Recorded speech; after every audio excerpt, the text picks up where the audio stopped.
Urbane, to comfort them, the Quaker librarian purred. And we have we not, those priceless pages of Wilhelm Meister, a great poet on a great brother poet, a hesitating soul taking arms against a sea of troubles, torn by conflicting doubts, as one sees in real life. He came a step, a syncopace, forward on neat's leather, creaking, and a step backward, a syncopace, on the solemn floor. A noiseless attendant, setting open the door but slightly, made him a noiseless beck. Directly, said he, creaking to go, albeit lingering. The beautiful, ineffectual dreamer who comes to grief against hard facts. One always feels that Goethe's judgments are so true in the larger analysis. Twi-creakingly, analysis, he corantoed off. Bald, most zealous by the door, he gave his large ear all to the attendant's words, heard them, and was gone. 2 left. Monsieur de la Palisse, Stephen sneered, was alive 15 minutes before his death. Have you found those 6 brave medicals? John Eglinton asked with elder's gall. To write Paradise Lost at your dictation? The Sorrows of Satan, he calls it. Smile. Smile, Cranley, smile. First he tickled her, then he patted her, then he passed the female catheter. For he was a medical, jolly old I feel you would need one more for Hamlet. 7 is dear to the mystic mind. The Shining 7, W.B. calls them. Glitter-eyed, his rufous skull close to his green-capped desk lamp, sought the face, bearded amid dark greener shadow, an olive, holy-eyed. He laughed low, a sizer's laugh of Trinity, unanswered. Orchestral Satan, weeping many a rude, tears such as angels weep. Ed egli avea del cul fato trombetta. He holds my follies hostage. Cranley's 11 true Wicklow men to free their sireland. Gap-toothed Kathleen, her 4 beautiful green fields, the stranger in her house, and one more to hail him. Ave, Rabbi! The Tinahely 12. In the shadow of the glen he cooees for them. My soul's youth I gave him night by night. Godspeed. Good hunting. Mulligan has my telegram. Folly, persist. Our young Irish bards, John Eglinton censured, have yet to create a figure which the world will set beside Saxon Shakespeare's Hamlet, though I admire him, as old Ben did on this side idolatry. All these questions are purely academic. Russell oracled out of his shadow. I mean, whether Hamlet is Shakespeare or James I or Essex, clergymen's discussions of the historicity of Jesus, art has to reveal to us ideas, formless spiritual essences. The supreme question about a work of art is, out of how deep a life does it spring? The painting of Gustave Moreau is the painting of ideas. The deepest poetry of Shelley, the words of Hamlet, bring our mind into contact with the eternal wisdom, Plato's world of ideas. All the rest is the speculation of schoolboys for schoolboys. A.E. has been telling some Yankee interviewer, well, tarnation, strike me. The schoolmen were schoolboys first. Stephen said, super politely. Aristotle was once Plato's schoolboy. And has remained so, one should hope. John Eglinton sedately said. One can see him, a model schoolboy with his diploma under his arm. He laughed again at the now smiling, bearded face. Formless, spiritual. Father, Word, and Holy Breath. All-Father, the heavenly man. Jesus Christus, magician of the beautiful. The Logos, who suffers in us at every moment. This verily is that. I am the fire upon the altar. I am the sacrificial butter. Dunlop, judge, the noblest Roman of them all. A.E., Arval, the name ineffable, in heaven height. K.H., their master, whose identity is no secret to adepts. Brothers of the Great White Lodge, always watching to see if they can help. The Christ with the bride sister, moisture of light, born of an ensouled virgin. Repentant Sophia, departed to the plain of Buddhi. The life esoteric is not for ordinary person. O.P. must work off bad karma first. Mrs. Cooper Oakley once glimpsed our very illustrious sister H.P.B.'s elemental. Oh, fie, out on't. Pfui Teufel. You noughtn't to look, missus, so you noughtn't when a lady's a showing of her elemental. Mr. Best entered, tall, young, mild, light. He bore in his hand with grace a notebook, new, large, clean, bright. That model schoolboy, Stephen said, would find Hamlet's musings about the afterlife of his princely soul, the improbable, insignificant, and undramatic monologue, as shallow as Plato's. John Eglinton, frowning, said, waxing wroth, Upon my word, it makes my blood boil to hear anyone compare Aristotle with Plato. Which of the two, Stephen asked, would have banished me from his commonwealth? Unsheathe your dagger definitions. Hoarseness is the whatness of all horse. Streams of tendency and eons they worship. God, noise in the street, very peripatetic. Space, what you damn well have to see.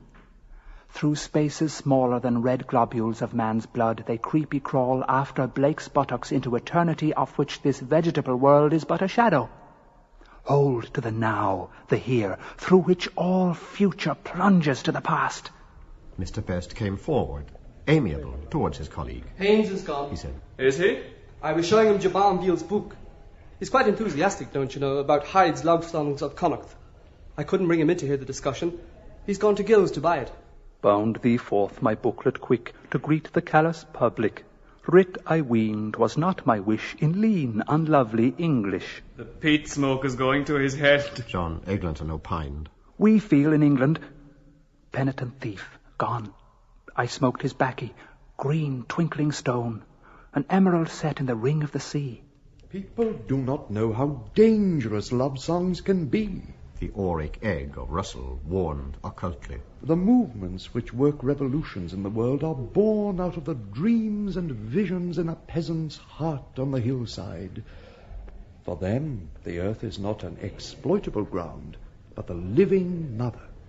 The rarefied air of the academy and the arena produce the 6-shilling novel, the music hall song.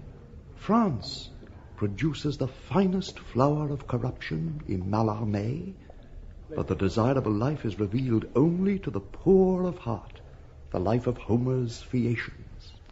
From these words, Mr. Best turned an unoffending face to Stephen. Mallarmé, don't you know, He said, has written those wonderful prose poems Stephen McKenna used to read to me in Paris.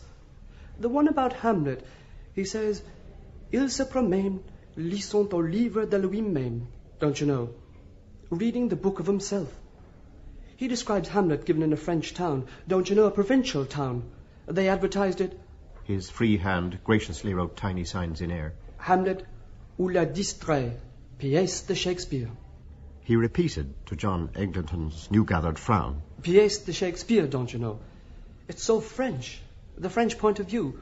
Hamlet ou... The absent-minded beggar. Stephen ended. John Eglinton laughed. Yes, I suppose it would be. He said, Excellent people, no doubt, but distressingly short-sighted in some matters. Sumptuous and stagnant exaggeration of murder. A deathsman of the soul, Robert Greene called him. Stephen said, Not for nothing was he a butcher's son, wielding the sledded poleaxe and spitting in his palm. 9 lives are taken off for his father's one, our Father who art in purgatory. Cocky Hamlets don't hesitate to shoot. The blood-boltered shambles in Act 5 is a forecast of the concentration camp sung by Mr. Swinburne. Grandly, I, his mute orderly, following battles from afar. Whelps and dams of murderous foes, whom none but we had spared.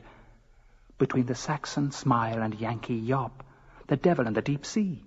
You will have it that Hamlet is a ghost story. John Eglinton said for Mr. Best's behoof. Like the fat boy in Pickwick, he wants to make our flesh creep. List, list, oh list. My flesh hears him, creeping, hears. If thou didst ever... What is a ghost? Stephen said with tingling energy. One who has faded into impalpability through death, through absence, through change of manners. Elizabethan London lay as far from Stratford as corrupt Paris lies from virgin Dublin.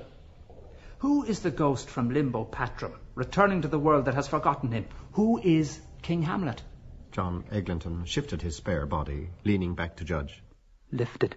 It is this hour of a day in mid-June. Stephen said, begging with the swift glance their hearing. The flag is up on the playhouse by the bankside.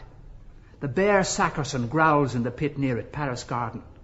Canvas climbers who sailed with Drake chew their sausages among the groundlings. Local colour, work in all you know, make them accomplices. Shakespeare has left the Huguenot's house in Silver Street and walks by the swan mews along the river bank. But he does not stay to feed the pen chivying her game of cygnets towards the rushes. The Swan of Avon has other thoughts. Composition of place. Ignatius Loyola, make haste to help me. The play begins. A player comes on under the shadow, made up in the cast-off mail of a court buck, a well-set man with a bass voice. It is the ghost, the king, a king and no king. And the player is Shakespeare, who has studied Hamlet all the years of his life, which were not vanity, in order to play the part of the spectre. He speaks the words to Burbage, the young player who stands before him beyond the rack of cerecloth, calling him by a name. Hamlet, I am thy father's spirit, bidding him list. To a son he speaks, the son of his soul, the prince, young Hamlet, and to the son of his body, Hamnet Shakespeare, who has died in Stratford that his namesake may live forever. Is it possible that the player Shakespeare, a ghost by absence, and in the vesture of buried Denmark, a ghost by death, speaking his own words to his own son's name, had Hamlet Shakespeare lived, he would have been Prince Hamlet's twin. Is it possible, I want to know, or probable, that he did not draw or foresee the logical conclusion of those premises? You are the dispossessed son, I am the murdered father, your mother is the guilty queen, Anne Shakespeare, born Hathaway. But this prying into the family life of a great man... Russell began impatiently. Art thou there, Truepenny? Interesting only to the parish clerk. I mean, we have the plays. I mean, when we read the poetry of King Lear, what is it to us how the poet lived? As for living, our servants can do that for us, Villiers de Lille has said. Peeping and prying into green-room gossip of the day, the poet's drinking, the poet's debts. We have King Lear, and it is immortal. Mr. Best's face appealed to, agreed. Flow over them with your waves and with your waters, Manannan, Manannan, Maclear. How now, sirrah? That pound he lent you when you were hungry. Marry, I wanted it. Take thou this noble. Go to. You spent most of it in Georgina Johnson's bed, a clergyman's daughter. I can bite of inwit. Do you intend to pay it back? Oh, yes. When? Now? Well, no. When then? I paid my way. I paid my way. Steady on. He's from beyond Boyne Water, the northeast corner. You owe it. Wait. 5 months. Molecules all change. I am other I now. Other I got pound. Buzz, buzz. But I, entelechy, form of forms, am I by memory because under ever-changing forms. I that sinned and prayed and fasted, a child con me saved from pandies. I and I, A-E, I owe you. Do you mean to fly in the face of the tradition of 3 centuries? John Eglinton's carping voice asked. Her ghost, at least, has been laid forever. She died for literature, at least, before she was born. She died, Stephen retorted, 67 years after she was born. She saw him into and out of the world. She took his first embraces. She bore his children, and she laid pennies on his eyes to keep his eyelids closed when he lay on his deathbed. Mother's deathbed. Candle. The sheeted mirror. Who brought me into this world lies there, bronze-lidded, under few cheap flowers. Liliata rutilantium. I wept alone. John Eglinton looked in the tangled glowworm of his lamp. The world believes that Shakespeare made a mistake, He said. And got out of it as quickly and as best he could. Bosh! Stephen said rudely. A man of genius makes no mistakes. His errors are volitional and are the portals of discovery. Portals of discovery opened to let in the Quaker librarian, soft creak-footed, bald-eared and assiduous. A shrew, John Eglinton said shrewdly, is not a useful portal of discovery, one should imagine. What useful discovery did Socrates learn from Xanthippe? Dialectic. Stephen answered. And from his mother how to bring thoughts into the world. What he learned from his other wife, Myrto absit nomen, Socratididians epipsychidian, no man, not a woman, will ever know. But neither the midwife's lore nor the court lectures saved him from the archons of Sinn Fein and their noggin of hemlock. But Anne Hathaway... Mr. Best's quiet voice said forgetfully. Yes, we seem to be forgetting her as Shakespeare himself forgot her. His look went from brooder's beard to copper's skull, to remind, to chide them, not unkindly, then to the bald pink Lollard costard, guiltless though maligned. He had a good groat's worth of wit, Stephen said, and no truant memory. He carried a memory in his wallet as he trudged to Romeville, whistling The Girl I Left Behind Me. If the earthquake did not time it, we should know where to place poor Watt, sitting in his form, the cry of hounds, the studded bridle, and her blue windows. That memory, Venus and Adonis, lay in the bedchamber of every light of love in London.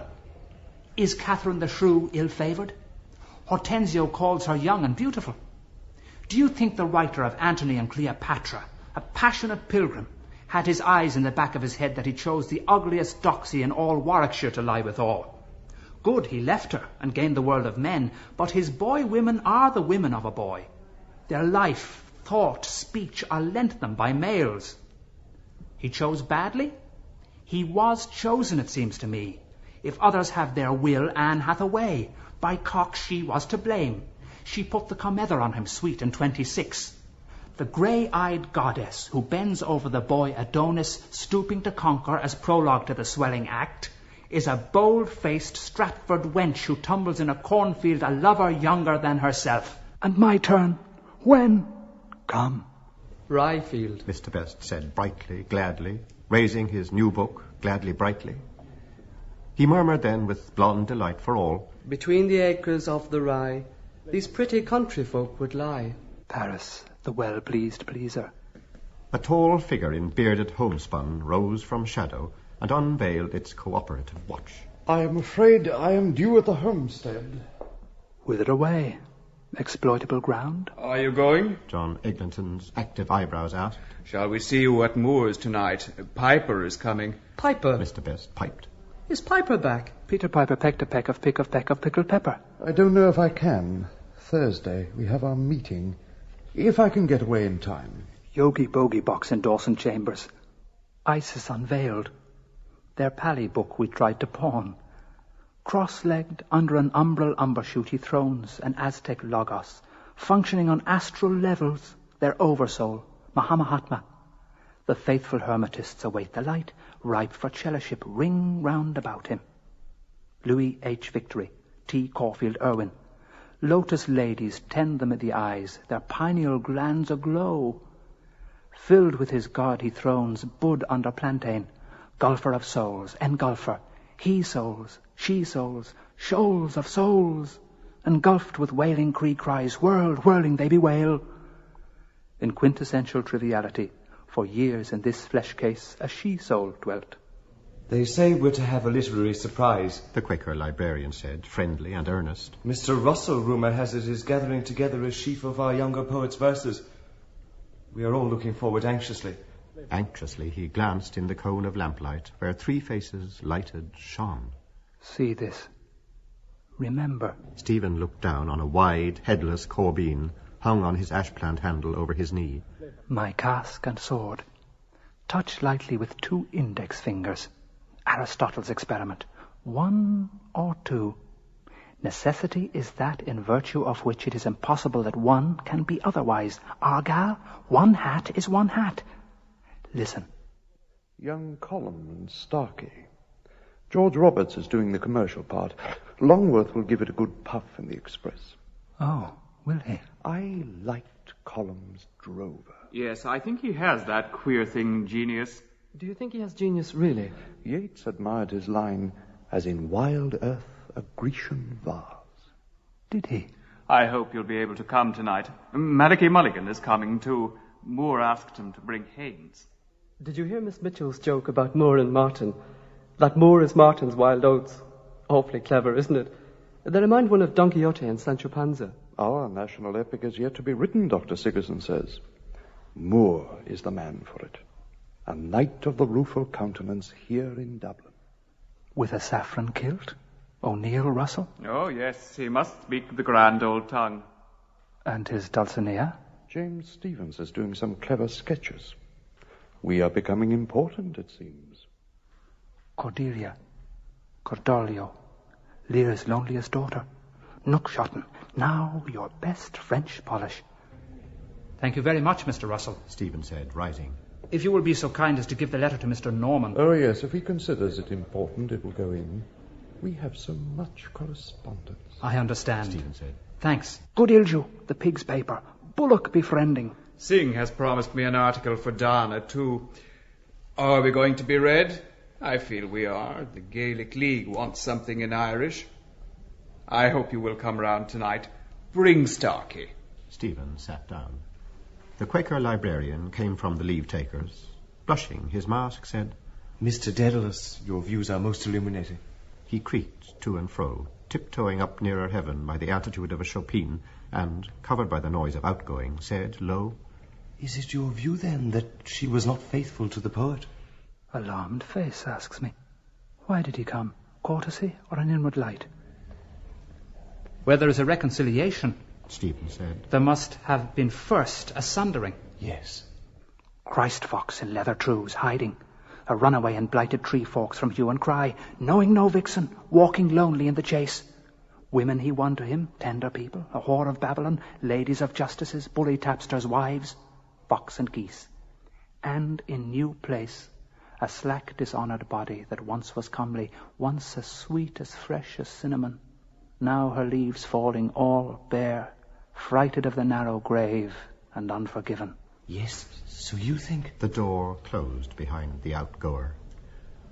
Rest suddenly possessed the discreet vaulted cell, rest of warm and brooding air. A vestal's lamp. Here he ponders things that were not. What Caesar would have lived to do had he believed the soothsayer. What might have been. Possibilities of the possible as possible. Things not known. What name Achilles bore when he lived among women. Coffined thoughts around me in mummy cases, embalmed in spice of words. Thoth, god of libraries, a bird god, moony-crowned. And I heard the voice of that Egyptian high priest in painted chambers loaded with tile books. They are still, once quick in the brains of men, still, but an itch of death is in them, to tell me in my ear a maudlin tale, urge me to wreak their will. Certainly, John Eglinton mused. Of all great men, he is the most enigmatic. We know nothing but that he lived and suffered, not even so much. Others abide our question. A shadow hangs over all the rest. But Hamlet is so personal, isn't it? Mr. Best pleaded. I mean, a kind of private paper, don't you know, of his private life. I mean, I don't care a button, don't you know, who is killed or who is guilty. He rested an innocent book on the edge of the desk, smiling his defiance. His private papers in the original. Tá on board errant here, Tám ima haggart. Put Burla on it, Little John. Quoth Little John Eglinton. I was prepared for paradoxes from what Malachi Mulligan told us, but I may as well warn you that if you want to shake my belief that Shakespeare is Hamlet, you have a stern task before you. Bear with me. Stephen withstood the bane of miscreant eyes, glinting stern under wrinkled brows. A basilisk. E quando vede l'uomo la tosca. Messer Brunetto, I thank thee for the word. As we, or Mother Dana, weave and unweave our bodies, Stephen said. from day to day, their molecules shuttled to and fro, so does the artist weave and unweave his image. And as the mole on my right breast is where it was when I was born, though all my body has been woven of new stuff time after time, so through the ghost of the unquiet father, the image of the unliving son looks forth. In the intense instant of imagination, when the mind, Shelley says, is a fading coal, that which I was is that which I am, and that which in possibility I may come to be. So in the future, the sister of the past, I may see myself as I sit here now, but by reflection from that which then I shall be. Drummond of Hawthornton helped you at that style. Yes. Mr. Best said youngly. I feel Hamlet quite young. The bitterness might be from the father, but the passages with Ophelia are surely from the son. Has the wrong sow by the lug. He is in my father, I am in his son. That mole is the last to go, Stephen said, laughing. John Eglinton made a nothing pleasing mow. If that were the birthmark of genius, He said, genius would be a drug in the market. The plays of Shakespeare's later years, which Renan admired so much, breathe another spirit. The spirit of reconciliation. The Quaker librarian breathed. There can be no reconciliation, Stephen said. if there has not been a sundering. Said that. If you want to know what are the events which cast their shadow over the hell of time of King Lear, Othello, Hamlet, Troilus and Cressida, look to see when and how the shadow lifts. What softens the heart of a man, shipwrecked in storms dire, tried like another Ulysses, Pericles, Prince of Tyre? Head, red cone capped, buffeted, brine blinded. A child. A girl placed in his arms. Marina. The leaning of sophists towards the bypaths of Apocrypha is a constant quantity. John Eglinton detected. The high roads are dreary, but they lead to the town. Good bacon gone musty. Shakespeare Bacon's wild oats. Cipher jugglers going the high roads. Seekers on the great quest. What town, good masters? Mummed in names. A.E., Eon, McGee, John Eglinton. East of the sun, west of the moon. Tiernan and Og. Booted the twain and staved. How many miles to Dublin? 70, sir. Will we be there by candlelight? Mr. Brandes accepts it, Stephen said. as the first play of the closing period. Does he? What does Mr. Sidney Lee, or Mr. Simon Lazarus, as some aver his name is, say of it? Marina, Stephen a said. child of storm. Miranda, a wonder. Perdita, that which was lost. What was lost is given back to him, his daughter's child. My dearest wife, Pericles says, was like this maid. Will any man love the daughter if he has not loved the mother? The art of being a grandfather. Mr. Best gan murmur. L'art d'être grand. His own image to a man with that queer thing, genius, is the standard of all experience, material and moral. Such an appeal will touch him. The images of other males of his blood will repel him. He will see in them grotesque attempts of nature to foretell or repeat himself. The benign forehead of the Quaker librarian enkindled rosily with hope. I hope Mr. Dedalus will work out his theory for the enlightenment of the public. And we ought to mention another Irish commentator, Mr. George Bernard Shaw. Nor should we forget Mr. Frank Harris. His articles on Shakespeare in the Saturday Review were surely brilliant. Oddly enough, he too draws for us an unhappy relation with the dark lady of the sonnets. The favoured rival is William Herbert out of Pembroke. I own that if the poet must be rejected, such a rejection would seem more in harmony with, what shall I say, our notions of what ought not to have been. Felicitously he ceased, and held a meek head among them, Oak's egg, prize of their fray. He thous and these her with grave husband words. Dost love, Miriam, dost love thy man? That may be, too. Stephen said. There is a saying of Goethe's, which Mr. McGee likes to quote. Beware of what you wish for in youth, because you will get it in middle life.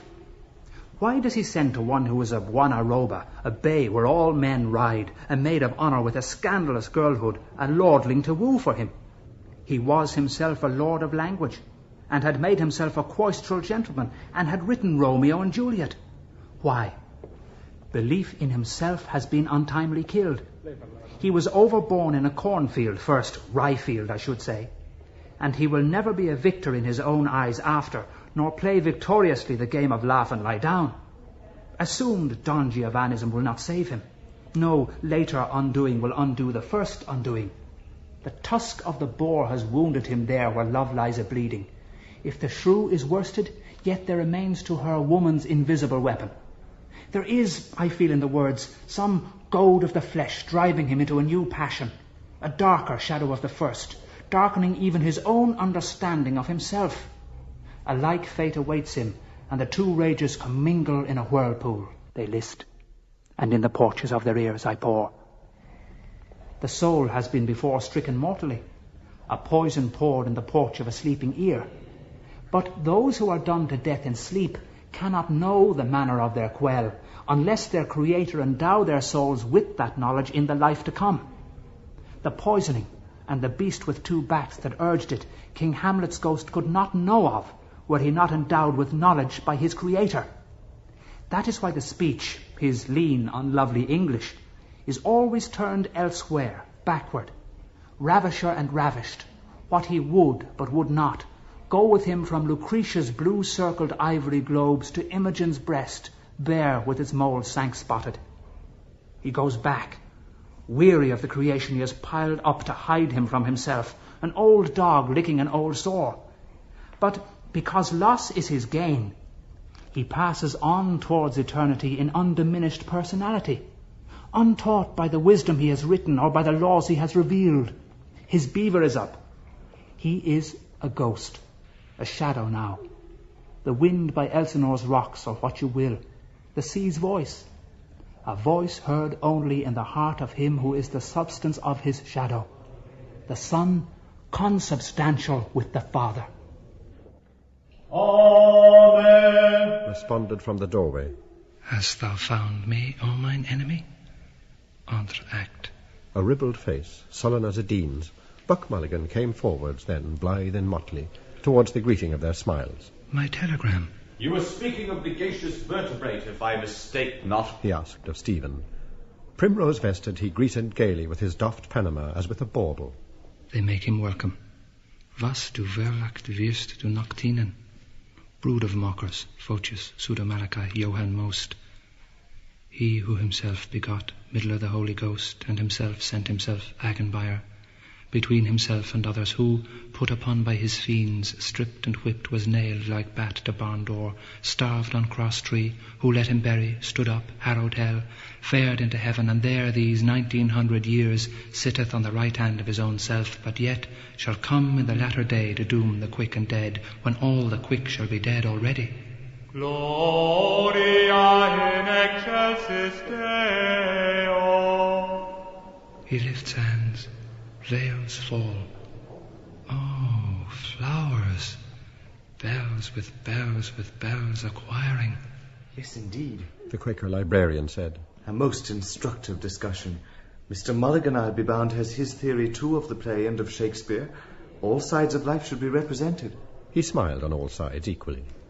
Buck Mulligan thought, puzzled. Shakespeare, he said. I seem to know the name. A flying sunny smile rayed in his loose features. To be sure, he said, remembering brightly. The chap that writes like Sing. Mr. Best turned to him. Haynes missed you, he said. Did you meet him? He'll see you after at the DBC. He's gone to Gill's to buy Hyde's Love Songs of Connacht. I came through the museum, Buck Mulligan said. Was he here? The board's fellow countrymen, John Eglinton answered, are rather tired, perhaps, of our brilliancies of theorizing. I hear that an actress played Hamlet for the 408th time last night in Dublin. Vining held that the prince was a woman, as no one made him out to be an Irishman. Judge Barton, I believe, is searching for some clues. He swears, His Highness, not His Lordship, by St. Patrick. The most brilliant of all is that story of Wilde's. Mr. Best said, lifting his brilliant notebook. That portrait of Mr. W.H., where he proves that the sonnets were written by a Willie Hughes, a man all Hughes. For Willie Hughes, is it not? The Quaker librarian asked. Or Hughie Wills, Mr. William himself. W.H., who am I? I mean, for Willie Hughes, Mr. Best said, amending his gloss easily. Of course, it's all paradox, don't you know? Hughes and Hughes and Hughes the colour. But it's so typical the way he works it out. It's the very essence of Wilde, don't you know? The light touch. His glance touched their faces lightly as he smiled. A blonde effie. Tame essence of Wilde. You're darned witty. 3 drams of Ishkaba you drank with Dan Deasy's ducats. How much did I spend? Oh, a few shillings. For a plump of pressmen, humour wet and dry. Wit? You would give your 5 wits for youth's proud livery he pranks in. Lineaments of gratified desire. There be many mo. Take her for me, in pairing time. Jove, a cool rut time send them. Yea, turtle dove her. Eve, naked, wheat-bellied sin. A snake coils her, fang and kiss. Do you think it is only a paradox? The Quaker librarian was asking. The mocker is never taken seriously when he is most serious. They talked seriously of Mocker's seriousness. Buck Mulligan's again heavy face eyed Stephen a while. Then, his head wagging, he came near, drew a folded telegram from his pocket. His mobile lips read, smiling with new delight. Telegram, he said. Wonderful inspiration. Telegram, a papal bull. He sat on a corner of the unlit desk, reading aloud joyfully. The sentimentalist is he who would enjoy without incurring the immense debtorship for a thing done. Signed, Daedalus. Where did you launch it from? The Kips? No, College Green. Have you drunk the 4 quid? The aunt is going to call on your unsubstantial father. Telegram. Malachi Mulligan, the ship, Lower Abbey Street. Oh, you peerless mummer. Oh, you priestified kinshite. Joyfully he thrust message and envelope into a pocket, but keened in querulous brogue. It's what I'm telling you, Mr. Honey. It's queer and sick we were, Haines and myself, the time himself brought it in. 'Twas murmur we did, for a gallus potion would rouse a friar, I'm thinking, and he limp with leching. And we 1 hour and 2 hours and 3 hours in collieries, sitting civil, waiting for pints apiece. He wailed. And we to be there, Mavrone, and you to be unbeknownst, sending us your conglomerations the way we to have our tongues out a yard long, like the drouthy clerics do be fainting for a pussful. Stephen laughed. Quickly, warningfully, Buck Mulligan bent down. The tramper Singh is looking for you, he said, to murder you. He heard you pissed on his whole door in Glasgow. He's out in Pampooties to murder you. Me? Stephen exclaimed. That was your contribution to literature. Buck Mulligan gleefully bent back, laughing to the dark, eavesdropping ceiling. Murder you! He laughed. Harsh gargoyle face that warred against me over our mess of hash of lights and ruse San Andre des Arts. In words of words for words, palabras. Usheen with Patrick, phone man he met in Clamart Woods, brandishing a wine bottle. Say, Vendredi Saint, murdering Irish. His image wandering he met. I mine. I met a fool in the forest. Mr. An attendant said from the door ajar. In which everyone can find his own. So Mr. Justice Madden in his Diary of Master William Silence has found the hunting terms. Yes, what is it? There's a gentleman here, sir. The attendant said, coming forward and offering a card. From the Free Man. He wants to see the files of the Kilkenny people for last year. Certainly. Is the gentleman... He took the eager card, glanced, not saw, laid down, unglanced, looked, asked, creaked, asked. Is he... there. Brisk in a galliard, he was off and out. In the daylit corridor, he talked with voluble pains of zeal, in duty bound, most fair, most kind, most honest, broad brim. This gentleman, Freeman's Joe? Kilkenny people, to be sure. Good day, sir. Kilkenny we have certainly. A patient silhouette waited, listening. All the leading provincial Northern Free Cork Examiner, Ennis Corthy Guardian, in 1903. Would you please, Evans, conduct this gentleman, if you just follow the A10. Please allow me this way, please, sir. Voluble, dutiful, he led the way to all the provincial papers, a bowing, dark figure following his hasty heels. The door closed. The Sheeny! Buck Mulligan cried. He jumped up and snatched the card. What's his name?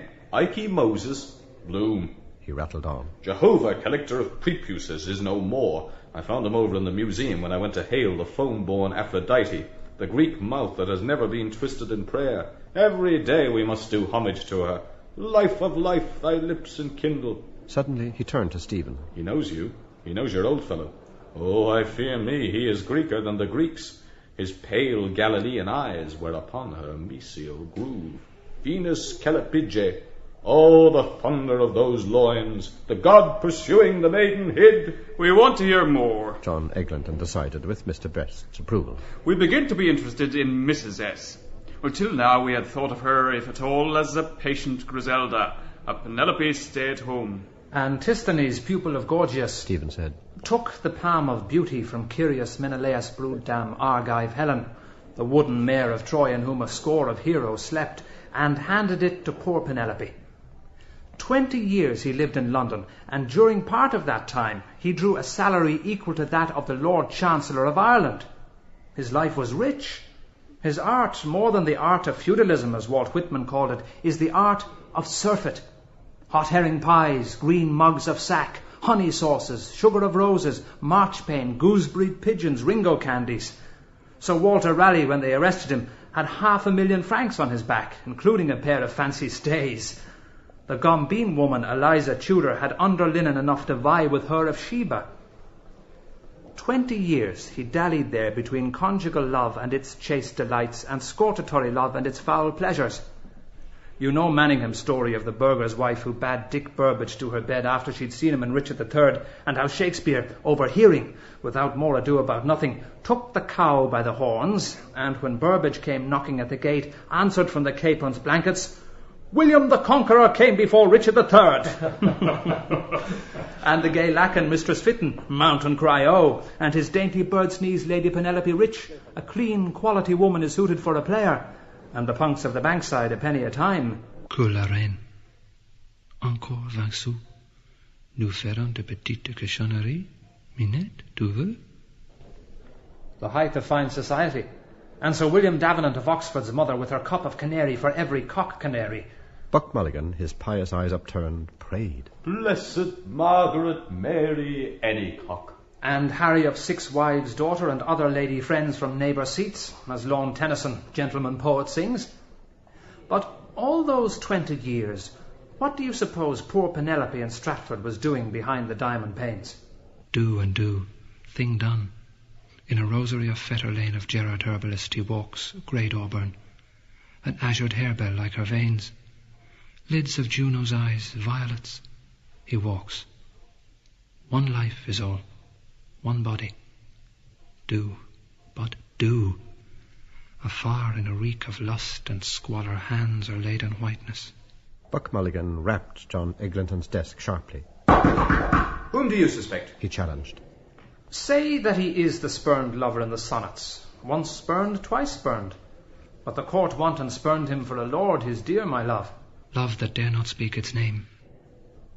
As an Englishman, you mean... John Sturdy Eglinton put in. He loved a lord.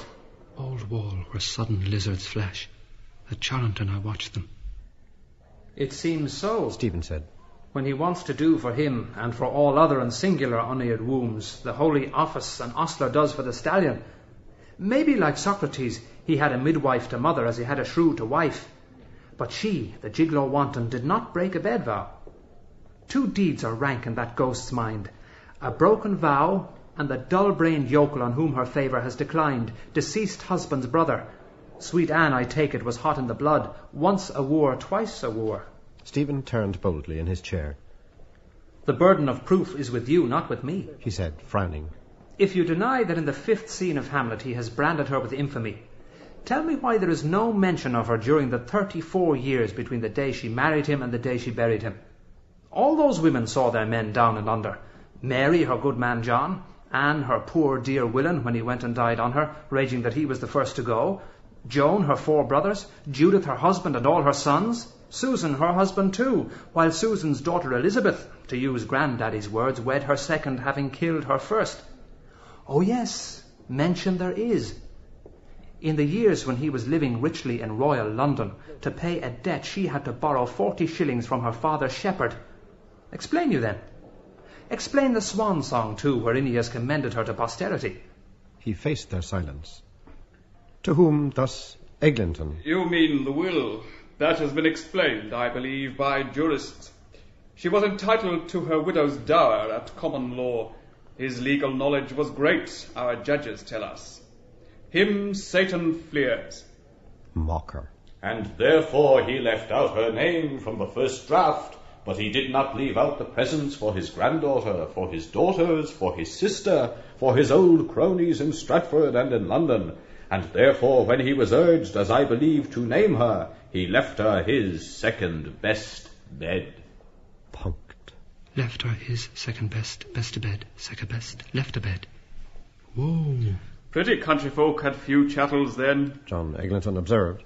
as they have still, if our peasant plays are true to type. He was a rich country gentleman, Stephen said. with a coat of arms and landed estate at Stratford, and a house in Ireland Yard, a capitalist shareholder, a bill promoter, a tithe farmer.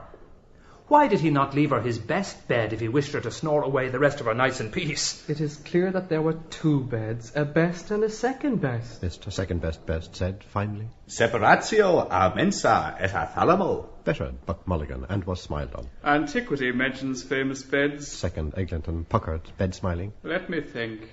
Antiquity mentions that stagey-right school urchin and bald heathen sage, Stephen said. who, when dying in exile, frees and endows his slaves, pays tribute to his elders, wills to be laid in earth near the bones of his dead wife, and bids his friends be kind to an old mistress, don't forget Nell Gwyn Hercules, and let her live in his villa. Do you mean he died so?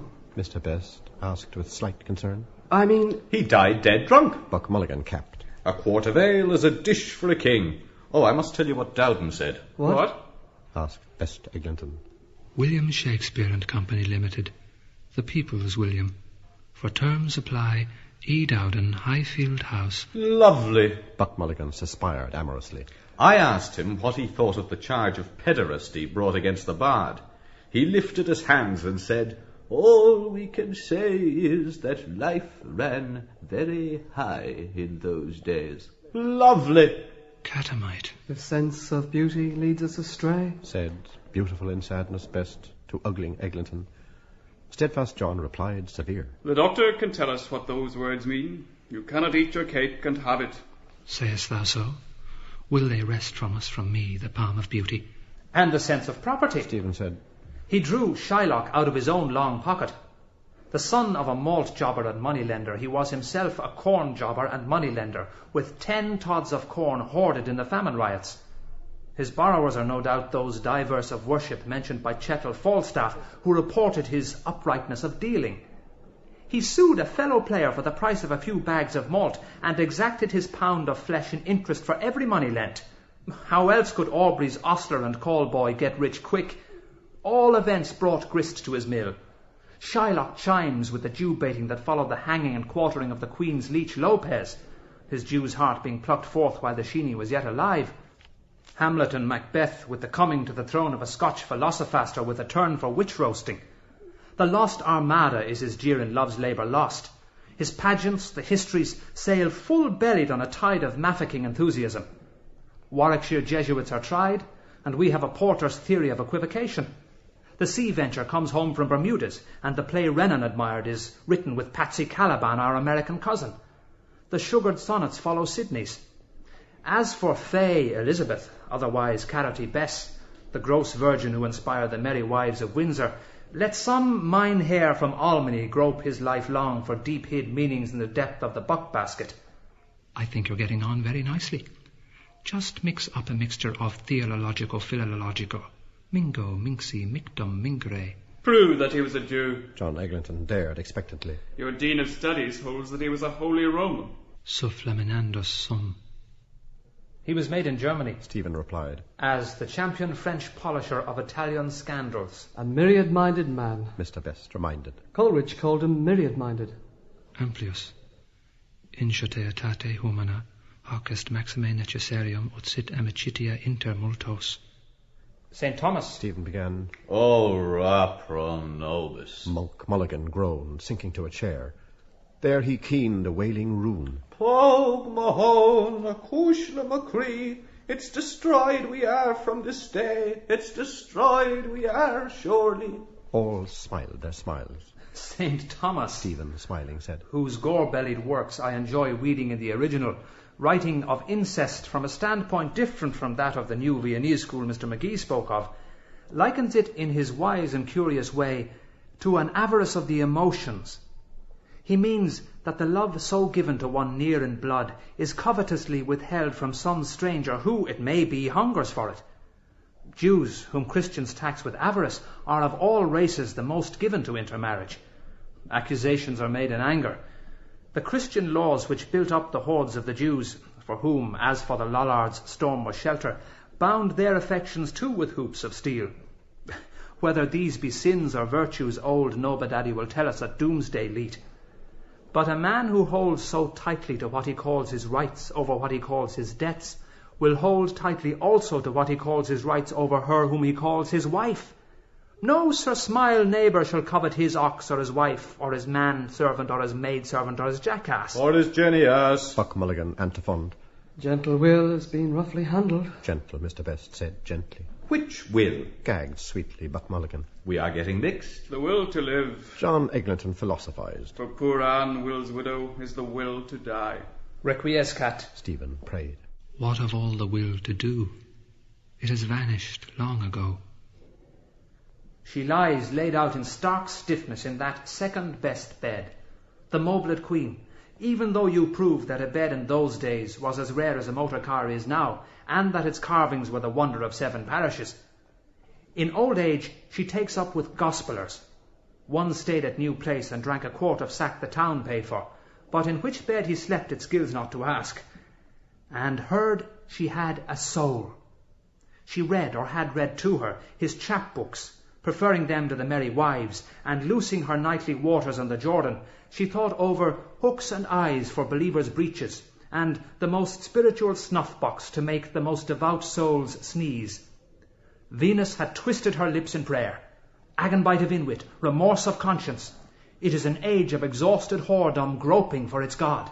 History shows that to be true. Inquit eglantonus chronologos. The ages succeed one another, but we have it on high authority that a man's worst enemies shall be those of his own house and family.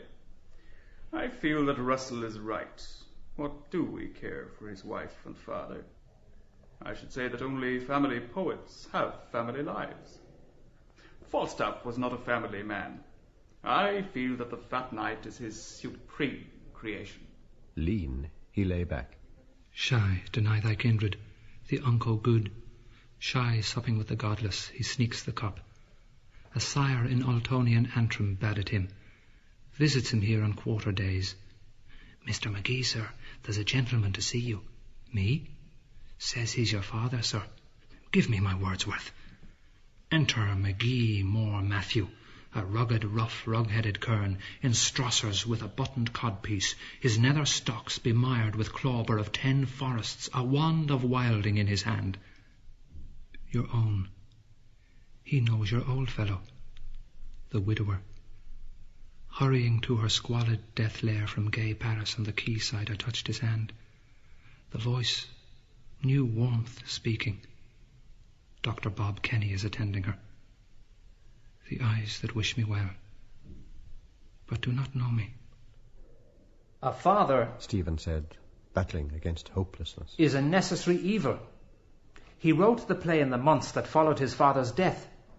If you hold that he, a greying man with 2 marriageable daughters, with 35 years of life, nel mezzo del cammin di nostra vita, with 50 of experience, is the beardless undergraduate from Wittenberg, then you must hold that his 70-year-old mother is the lustful queen.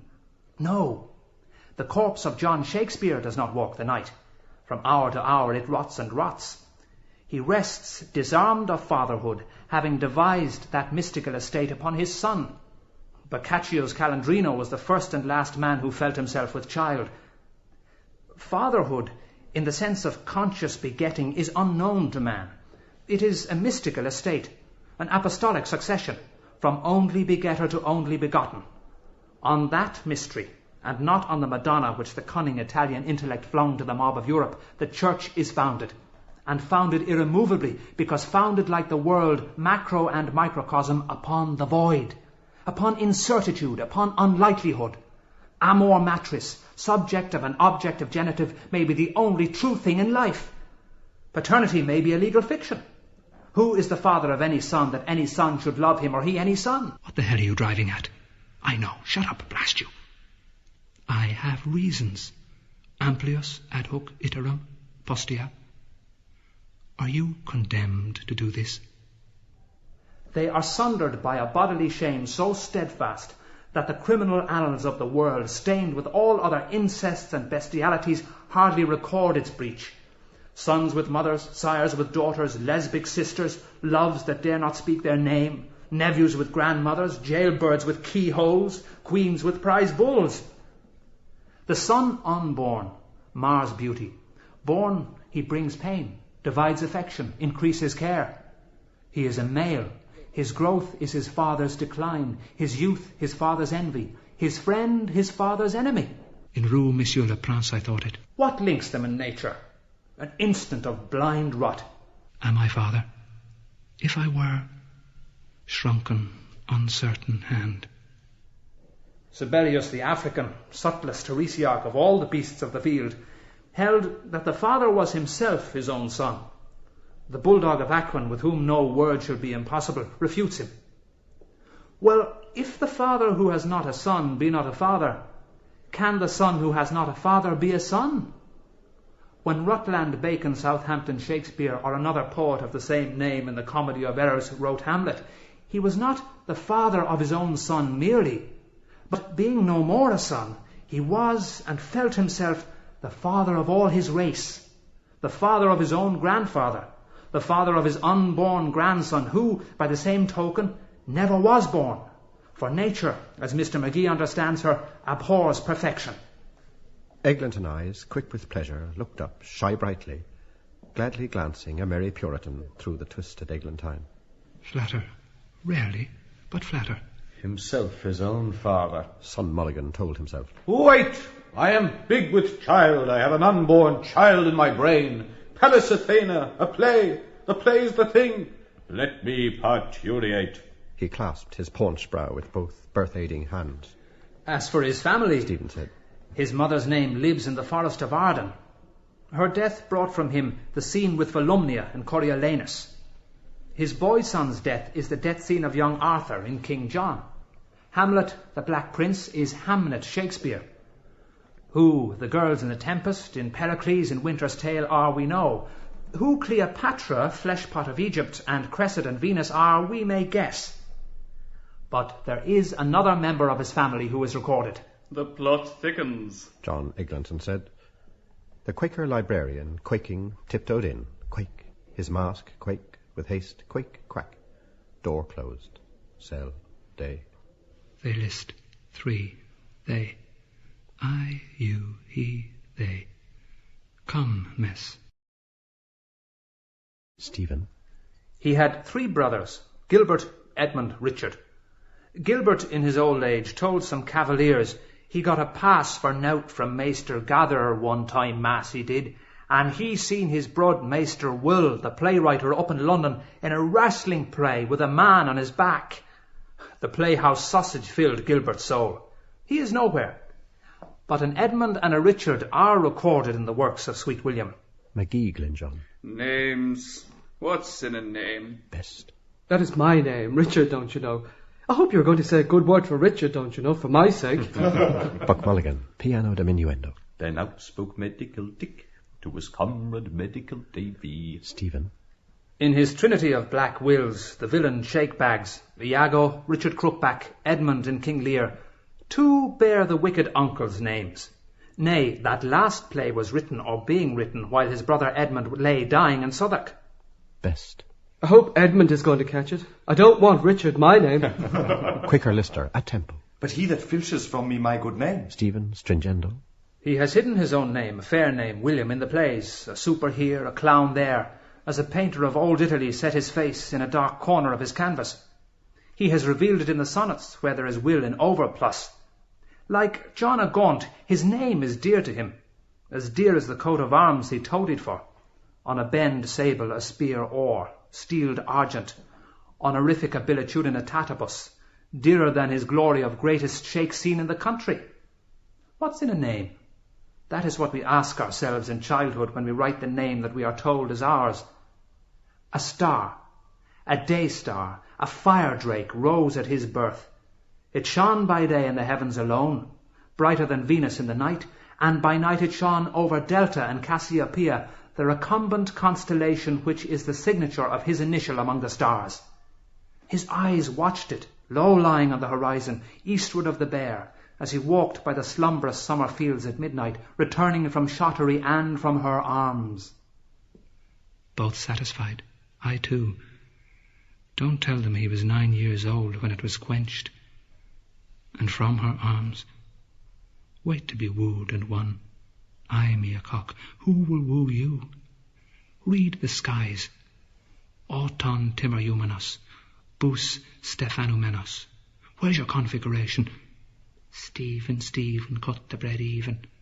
S.D. Sua donna. Ja. Di lui. Gelindo resolvi di non amar S.D. What is that, Mr. Dedalus? The Quaker librarian asked. Was it a celestial phenomenon? A star by night, Stephen said. a pillar of the cloud by day. What more's to speak? Stephen looked on his hat, his stick, his boots. Stephanos, my crown, my sword. His boots are spoiling the shape of my feet. Buy a pair. Holes in my socks. Handkerchief too. You make good use of the name. John Eglinton aloud. Your own name is strange enough. I suppose it explains your fantastical humour. Me, McGee and Mulligan. Fabulous artificer, the hawk-like man. You flew. Where to? New Haven, Dieppe, steerage passenger. Paris and back. Lapwing. Icarus. Pater. Eit. Sea bedabbled, fallen, weltering. Lapwing you are. Lapwing he. Mr. Best, eager quietly, lifted his book to say, That's very interesting, because that brother motive, don't you know, we find also in the old Irish myths. Just what you say. The three brothers Shakespeare. In Grimm too, don't you know, the fairy tales. The third brother that marries the Sleeping Beauty and wins the best prize. Best of best, brothers. Good, better, best. The Quaker librarian spring-halted near. I should like to know, He said, which brother you... I understand you to suggest there was misconduct with one of the brothers, but perhaps I am anticipating. He caught himself in the act, looked at all, refrained. An attendant from the doorway called, Mr. Lister, Father Deneen wants... Oh, Father Deneen, directly. Swiftly, rectly, creaking, rectly, he was rectly gone. John Eglinton touched the foil. Come, He said, let us hear what you have to say of Richard and Edmund. You kept them for the last, didn't you? In asking you to remember those two noble kinsmen, Nuncle Richie and Nuncle Edmund, Stephen answered, I feel I'm asking too much, perhaps. A brother is as easily forgotten as an umbrella. Lapwing. Where is your brother? Apothecary's Hall. My whetstone. Him, then Cranley, Mulligan. Now these. Speech, speech. But act, speech. They mock to try you. Act, be acted on. Lapwing. I am tired of my voice, the voice of Esau. My kingdom for a drink. On. You will say those names were already in the chronicles from which he took the stuff of his plays. Why did he take them rather than others? Richard, a whore's son, crookback, misbegotten, makes love to a widowed Anne. What's in a name? Woos and wins her. A whore's son, merry widow. Richard the Conqueror, third brother, came after William the Conquered. The other four acts of that play hang limply from that first. Of all his kings, Richard is the only king unshielded by Shakespeare's reverence, the angel of the world. Why is the underplot of King Lear, in which Edmund figures, lifted out of Sidney's Arcadia and spatchcocked onto a Celtic legend older than history? That was Will's way. John Eglinton defended. We should not now combine a Norse saga with an excerpt from a novel by George Meredith. Que voulez-vous, Moore would say. He puts Bohemia on the sea-coast and makes Ulysses quote Aristotle. Why? Stephen answered himself. Because the theme of the false or the usurping or the adulterous brother, or all three in one, is to Shakespeare what the poor is not, always with him. The note of banishment, banishment from the heart, banishment from home, sounds uninterruptedly from the two gentlemen of Verona onward, till Prospero breaks his staff, buries it certain fathoms in the earth, and drowns his book. It doubles itself in the middle of his life, reflects itself in another, repeats itself. Protasis, epitasis, catastasis, catastrophe. It repeats itself again when he is near the grave, when his married daughter Susan, chip of the old block, is accused of adultery. But it was the original sin that darkened his understanding, weakened his will, and left him in a strong inclination to evil. The words are those of my lord's bishops of Maynooth. An original sin, and, like original sin, committed by another in whose sin he too has sinned. It is between the lines of his last written words. It is petrified on his tombstone, under which her 4 bones are not to be laid. Age has not withered it. Beauty and peace have not done it away. It is in infinite variety everywhere in the world he has created. In Much Ado About Nothing, twice in As You Like It, in The Tempest, in Hamlet, in Measure for Measure, and in all the other plays which I have not read. He laughed to free his mind from his mind's bondage. Judge Eglinton summed up. The truth is midway. He affirmed. He is the ghost and the prince. He is all in all. He is, Stephen said. The boy of Act 1 is the mature man of Act 5, all in all. In Cymbeline, in Othello, he is bawd and cuckold.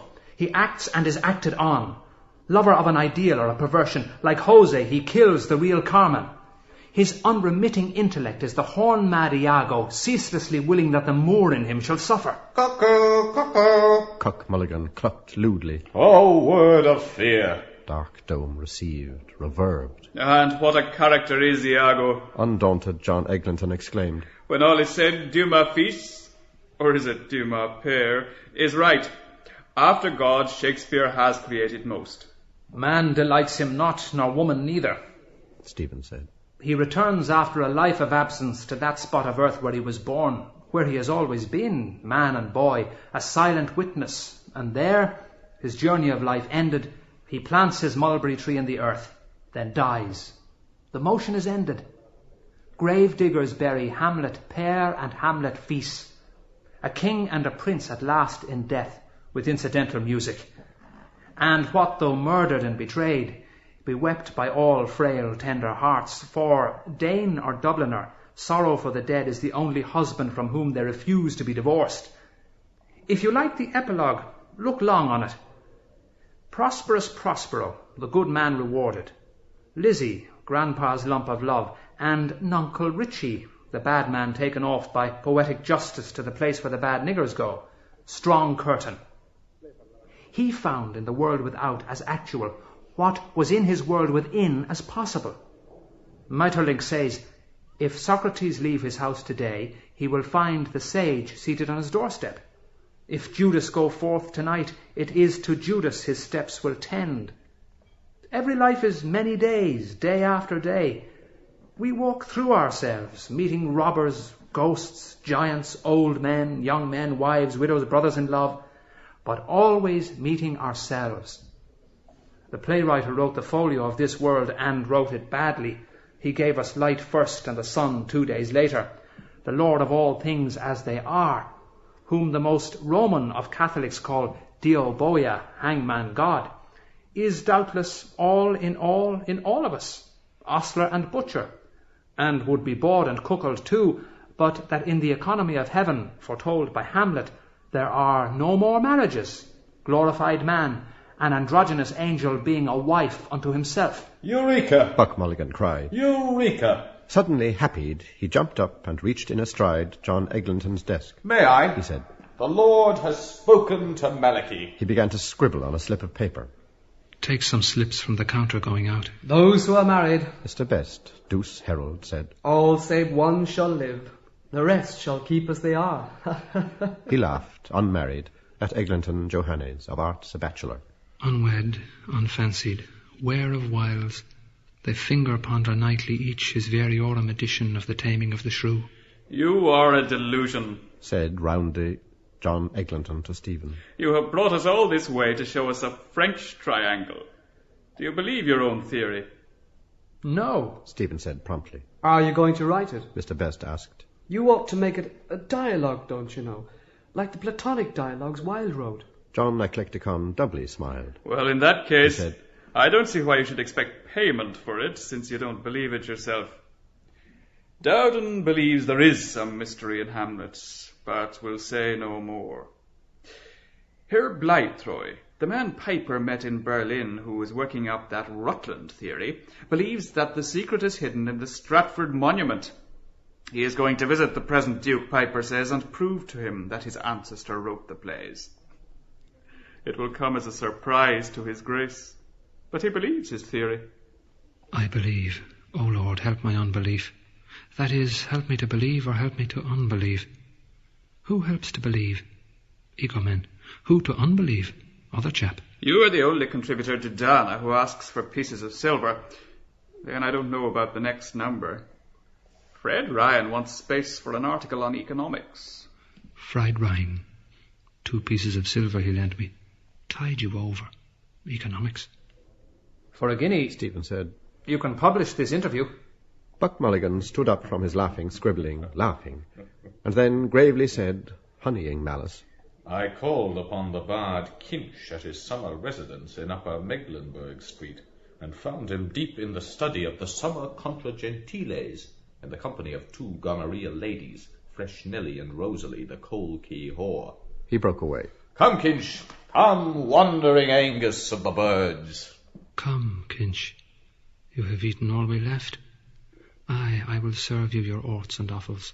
Stephen rose. Life is many days. This will end. We shall see you tonight. John Eglinton said. Notre Ami Moore says Malachi Mulligan must be there. Buck Mulligan flaunted his slip and Panama. Monsieur Moore, he said. Lecturer on French letters to the youth of Ireland. I'll be there. Come, Kinch, the bards must drink. Can you walk straight? Laughing he... Swill till 11. Irish night's entertainment. Lubber. Stephen followed a lubber. One day in the National Library we had a discussion. Shakes. After his lub back I followed. I gall his kibe. Stephen, greeting, then all amort, followed a lubber jester, a well-kempt head, new-barbered, out of the vaulted cell into a shattering daylight of no thoughts. What have I learned of them, of me? Walk like Haynes now. The constant reader's room. In the reader's book, Cashel, Boyle, O'Connor, Fitzmaurice, Tisdall, Farrell, perhaps his polysyllables. Item, was Hamlet mad? The Quaker's pate, godlily with a priestine in book talk. Oh, please do, sir. I shall be most pleased. Amused, Buck Mulligan mused in pleasant murmur with himself, self-nodding. Pleased, Bottom. The turnstile. Is that... blue-ribboned hat, idly writing. What looked... The curving balustrade. Smooth sliding Mincius. Buck Mulligan, Panama helmeted, went step by step, iambing, trolling. John Eglinton, my Joe, John, why won't you wed a wife? He sputtered to the air. Oh, the chinless Chinaman, Chin John Eglinton. We went over to their playbox, Haynes and I, the Plumber's Hall. Our players are creating a new art for Europe, like the Greeks or Monsieur Metternich. Abbey Theatre. I smell the public sweat of monks. He spat blank. Forgot. Any more than he forgot the whipping lousy Lucy gave him, and left the femme de 30 ans. And why no other children born, and his first child a girl? Afterward, go back. The dour recluse still there, he has his cake, and the douce youngling, minion of pleasure, Fido's toyable fair hair. I just, wanted... I forgot, he... Longworth and Bacardi Atkinson were there. Puck Mulligan footed featly, trilling. I hardly hear the purlieu cry or a tummy talk as I pass one by, before my thoughts begin to run on F. Macurdy Atkinson, the same that had the wooden leg and that filibustering fillibag, that never dared to slake his drouth, McGee that had the chinless mouth. Being afraid to marry on earth, they masturbated for all they were worth. Jest on, know thyself. Halted below me, a quizzer looks at me. I halt. Mournful mummer, Buck Mulligan moaned. Sing has left off wearing black to be like nature. Only crows, priests, and English coal are black. A laugh tripped over his lips. Longworth is awfully sick, he said, after what you wrote about that old Hake Gregory. Oh, you inquisitional drunken Jew Jesuit. She gets you a job on the paper, and then you go and slate her drivel to Jesus. Couldn't you do the Eights touch? He went on and down, mopping, chanting with waving, graceful arms. The most beautiful book that has come out of our country in my time. One thinks of Homer. He stopped at the stair-foot. I have conceived a play for the mummers, he said solemnly. The pillared Moorish hall, shadows entwined. Gone the 9 men's Morris with caps of indices. In sweetly varying voices, Buck Mulligan read his tablet. Every man his own wife. Or a honeymoon in the hand, a national immorality in 3 orgasms, by Bollocky Mulligan. He turned a happy patches smirk to Stephen, staying. The disguise, I fear, is thin. But listen. He read Marcato. Characters. Toby Tostoff, a ruined Pole. Crab, a bushranger. Medical Dick and Medical Davy, 2 birds with 1 stone. Mother Grogan, a water carrier. Fresh Nelly and Rosalie, the coal key whore. He laughed, lolling a to and fro head, walking on, followed by Stephen, and mirthfully he told the shadows, souls of men. Oh, the night in the Camden Hall when the daughters of Aaron had to lift their skirts to step over you as you lay in your mulberry-coloured, multicudinous vomit. The most innocent son of Aaron, Stephen said, for whom they ever lifted them. About to pass through the doorway, feeling one behind, he stood aside. Part. The moment is now. Where then? If Socrates leave his house today, if Judas go forth tonight. Why? That lies in space which I in time must come to ineluctably.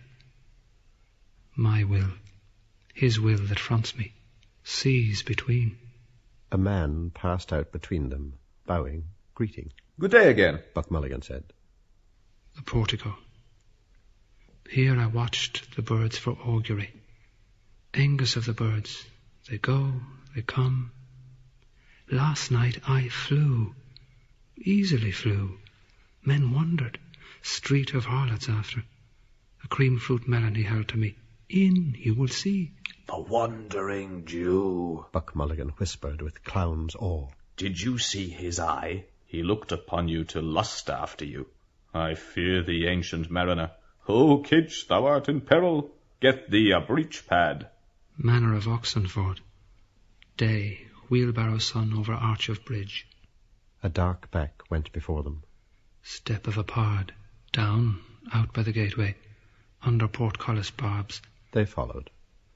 Offend me still. Speak on. Kind air defined the coigns of houses in Kildare Street. No birds. Frail from the housetops, 2 plumes of smoke ascended, pluming, and in a flaw of softness softly were blown. Cease to strive. Peace of the druid priests of Cymbeline, hierophantic, from wide earth an altar. Laud we the gods, and let our crooked smokes climb to their nostrils from our blessed altars.